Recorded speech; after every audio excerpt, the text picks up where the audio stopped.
c'est très fréquent de se dire qu'après 50 ans, on a plus de mal à maigrir que lorsqu'on avait 20 ans. Alors, il y a une part vraie, une part fausse. La part fausse, c'est qu'en réalité, le poids ne devrait pas varier de plus de quelques kilos entre 20 et 50 ans, pas autant que ce qu'on raconte en général. La part vraie, c'est que 50 ans, c'est souvent des dates de modification hormonale. Chez les femmes, la ménopause, mais chez les hommes aussi, on commence à parler d'andropause.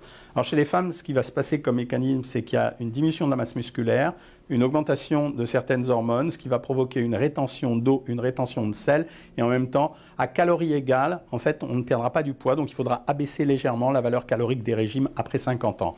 Chez les hommes, c'est exactement la même chose, ça veut dire qu'il y a une diminution de la masse musculaire, pour les hormones, c'est un peu moins net, et il faut également abaisser un peu la valeur calorique du régime, moins que ce qu'on aurait fait si on avait 20 ans. Il y a plusieurs choses auxquelles il faut faire attention. Un, il faut se méfier des écarts sociaux. Plus on avance dans l'âge, plus on a tendance à faire des écarts sociaux, à être invité, à choisir ses aliments avec plus de qualité, à boire un peu plus d'alcool. Il faut éviter de prendre des régimes qui soient carencés, parce que les carences pénalisent plus les gens à 50 ans qu'à 20 ans. Enfin, il faut vraiment, dans tous les cas de figure, pratiquer une activité physique, parce qu'après 50 ans, ce qui va être important, c'est de conserver sa validité. Et sa validité, ça passe par le fait de bouger et d'entraîner son corps. Ce n'est pas la même chose qu'à 20 ans, justement.